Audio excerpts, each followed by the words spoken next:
kemana ruh ketika setelah dicabut dari jasad.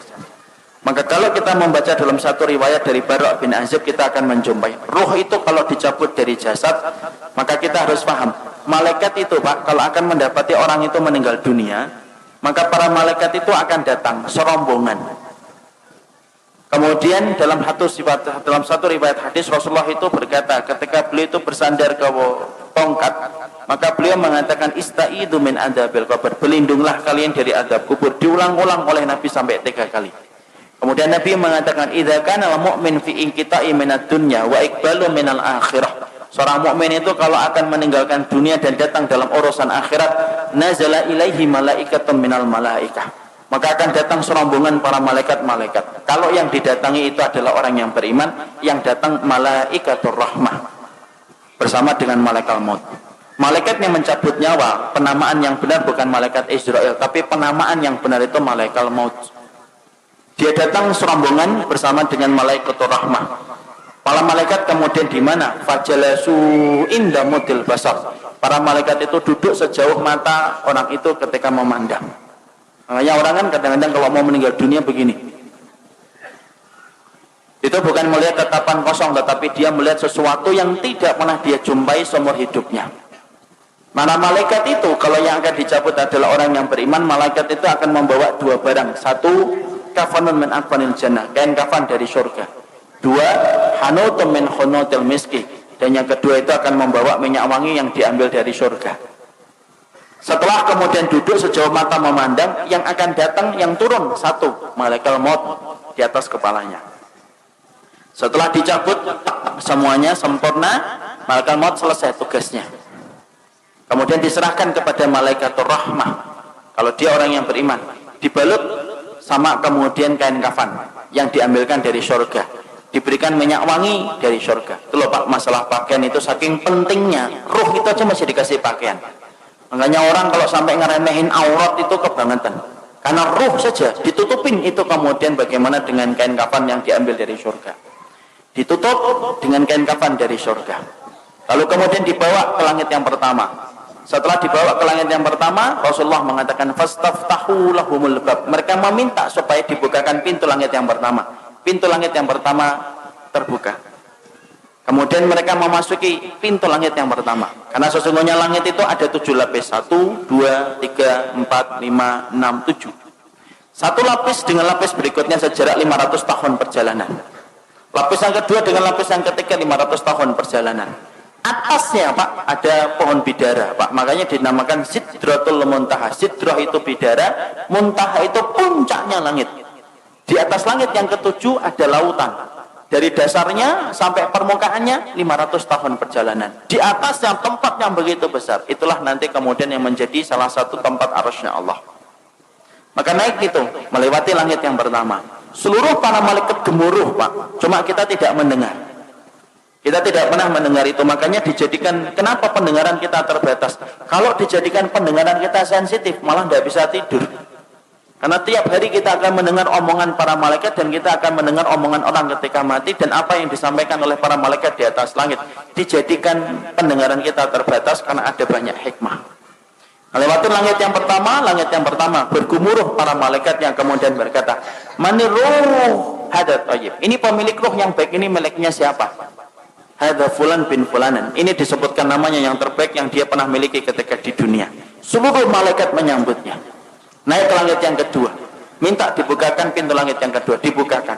Terus sampai akhirnya menembus langit yang ketujuh. Ketika meminta untuk dibukakan pada langit yang ketujuh, maka Allah berfirman, sesungguhnya aku menciptakan dia dari tanah. Aiduhu ilal ardi. Kembalikan dia ke bumi, maka disitulah aku menciptakan, dan disitulah kemudian aku akan membangkitkan kedua kalinya. Akhirnya para malaikat kemudian membawa ruh itu, kemudian ketemu dengan jasadnya yang sedang dibawa oleh para pelayat ke area kuburan. Maka kemudian bertemulah kemudian jasad itu dengan ruh. Ya, jasad ini masih dipakai? Enggak, ini sudah selesai. Jadi yang kita pakai ini jasad sementara saja, ini kendaraan kita di dunia. Nanti ketika kita sudah mati, ketika dikumpulkan di padang mahsyar, dikumpulkan di surga, tidak pakai jasad ini. Jadi jangan khawatir yang tiba-tiba kemudian kok saya hidungnya gini, tenang, sampai mati doang. Nanti kalau sudah mati diganti hidungnya sama Allah. Karena nanti kalau kita sudah mati, nanti kita akan dikumpulkan di surga. Fisik kita itu sudah beda dengan fisik di dunia. Makanya fisik kita nanti kalau masuk surga sebagaimana fisiknya Nabi Adam. Tingginya 60 hasta, sekitar 30 sampai 40 meter. Maka ketika jasad itu dibawa ke liang kubur, sempat diketemukan dengan ruh sebentar. Tapi saat itu jasad sudah tidak ada faedahnya.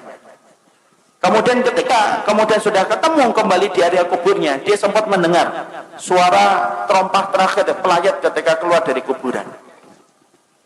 Setelah itu kemudian datang pertanyaan Munkar dan Nakir menanyakan 3 perkara. Apa, siapa Robnya, siapa nabinya, apa kitabnya, ataupun apa agama yang diutus kepadanya. Setelah dia mampu menjawab itu, maka yang mampu menjawabnya itu siapa? Apakah dirinya? Enggak. Tapi yang menjawabnya itu adalah dibantu sama Allah. Makanya Rasulullah membacakan ayat yusabbitullahu alladhina amanu bil qawli tsabit fil hayati dunya wa fil akhirah. Allah teguhkan orang yang beriman perkataan mereka di dunia dan perkataan mereka di akhirat. Makanya mereka lah yang bisa mengatakan Rabbku adalah Allah, Muhammad adalah Rasulku, dan Al-Quran itu adalah kitab suciku, dan Islam adalah agamaku. Allah yang menggerakkan di atas langit. Setelah dia mampu menjawab pertanyaan yang pertama, maka Allah berfirman di atas arasnya, Shadaqa abdi, hambaku ini jujur, benar dalam imannya sampai dia mau menjawab pertanyaan itu. Waftahu lahu baban ilal jannah, maka bukakan pintu antara kuburnya dengan surga. Malaikat membukakan pintu, tidak ada batasan antara kehidupannya di kuburan dengan surga. Dia melihat surga itu, tapi bedanya cuma satu, dia belum bisa masuk ke surga itu. Kemudian Allah bukakan pintu surga itu. Kemudian datang kepadanya seseorang, kemudian dia bertanya, siapa anta? Man anta? Kemudian dia menjawab, orang yang begitu rupawan itu berkata, ana amaluka sholih, saya adalah amalmu yang sholih.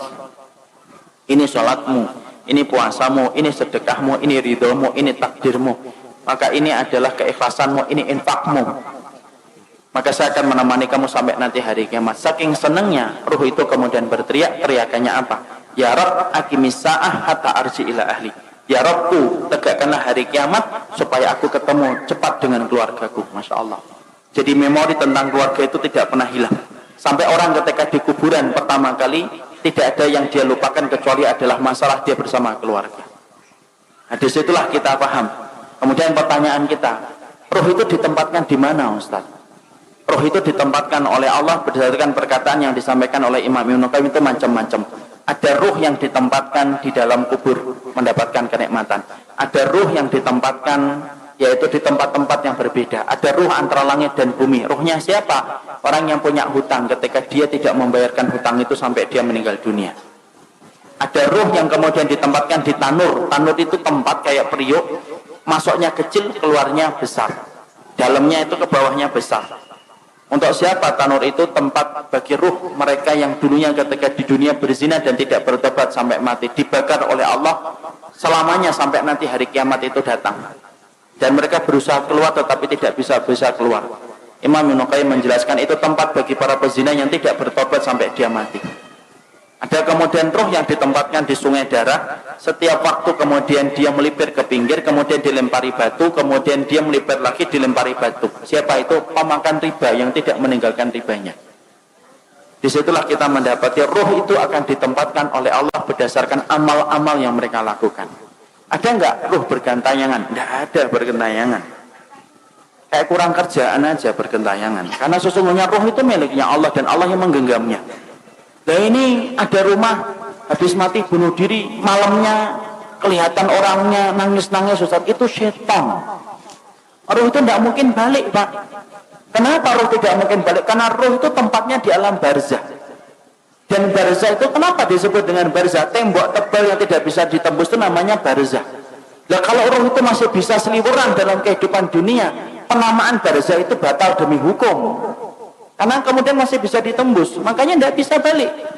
Ada tembok tebal, sebagaimana Allah sampaikan dalam surat Al-Mu'minun ayat yang ke-100, tidak bisa balik.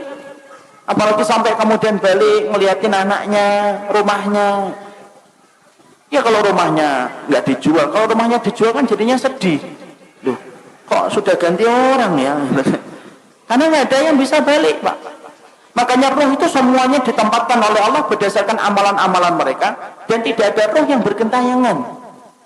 Makanya kemudian kalau kita dapatin ada tempat-tempat, ada orang mati bunuh diri kok kelihatan ada hantunya, itu bukan ruh, tapi itu setan yang mencari celah dan kesempatan supaya dia itu ditakutin.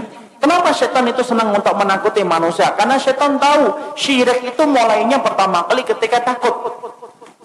Orang kalau sudah takut maka cenderung gampang untuk melakukan syirik. Kalau sudah syirik nyebar kemenyan. Kalau sudah syirik dia akan kemudian korban di situ, di tempat yang dia takutin. Kalau sudah takut dia akan lewat sambil mengatakan, "Kula nuwun Mbah, ngapunten, lewat Mbah, lewat." Itu kemudian mulainya dari ketakutan. Makanya kemudian tidak ada ruh yang bergentayangan, itu tidak ada. Yang ada itu apa? Setan. Karena setan itu bisa berubah wujud apa saja. Anjing hitam perwujudan dari jin. Ular hitam perwujudan dari jin. Kemudian setan bisa berubah manusia, bisa. Makanya kita dapati ketika Nabi mau dibunuh, siapa yang memberikan saran mengumpulkan 10 pemuda untuk membunuh Nabi Muhammad? Itu setan dalam bentuk manusia. Karena setan itu bisa berubah apa saja, Pak. Dan dia bisa menjadi hantu untuk menakuti manusia. Tetapi roh itu tidak bisa bergentayangan. Roh itu berada pada alam barzah. Dan disebut alam barzah itu karena tidak bisa ditembus dengan apapun. Ya, nggak bisa ditembus apapun. Makanya kalau kita berbicara masalah hantu, hantu itu kan Masya Allah, hantu itu kan beda-beda kan di setiap negara dan setiap wilayah.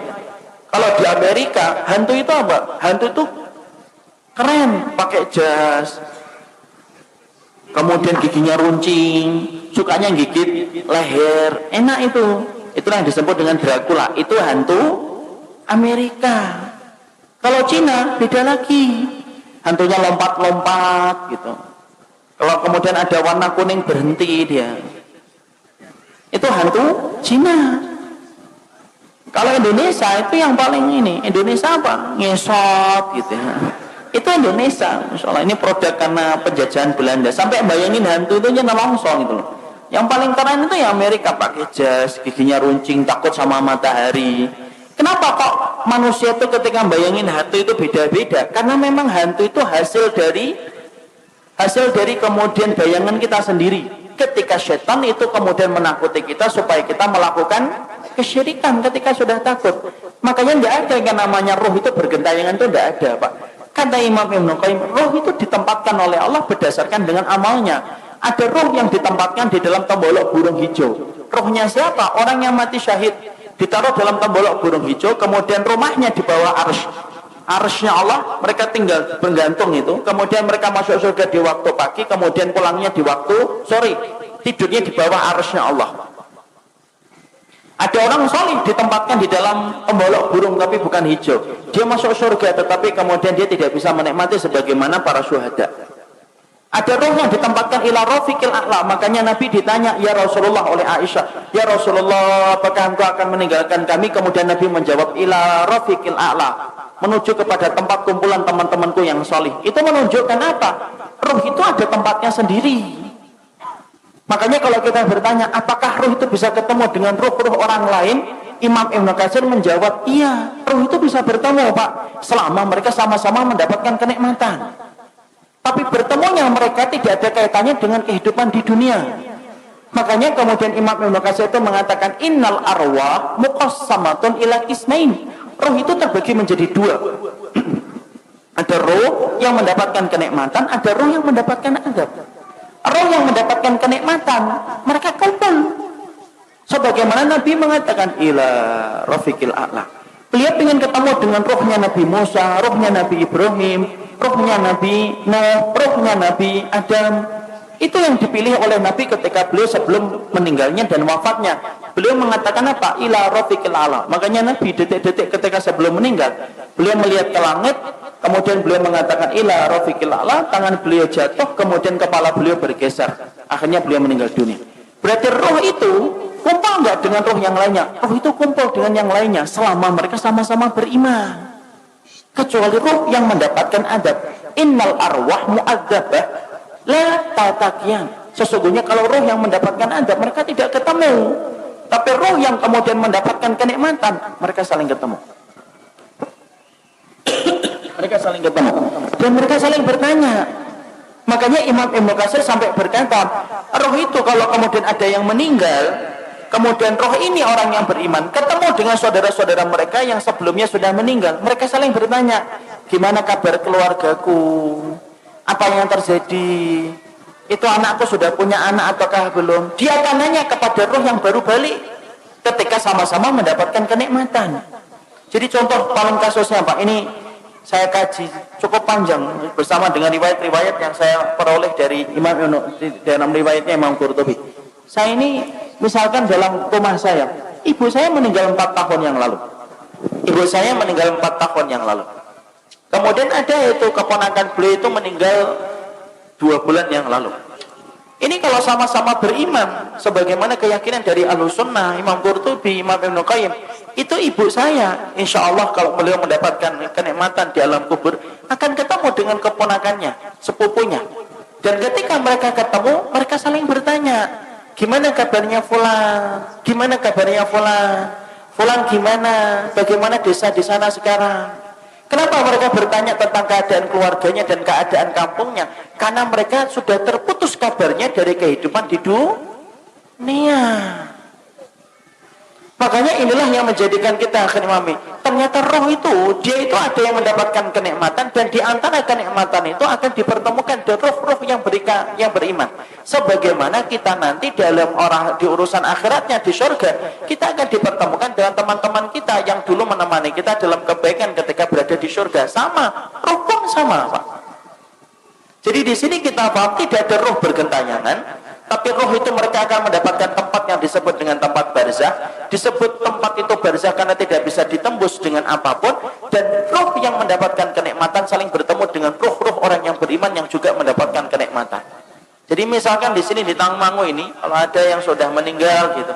Kalau yang meninggalnya baik, ternyata di kuburan dia mendapatkan kenikmatan. Ada saudaranya juga yang meninggal lebih dulu kemudian mendapatkan kenikmatan. Itu saling ketemu. Itu saling ketemu deh. Dan itu mudah bagi Allah.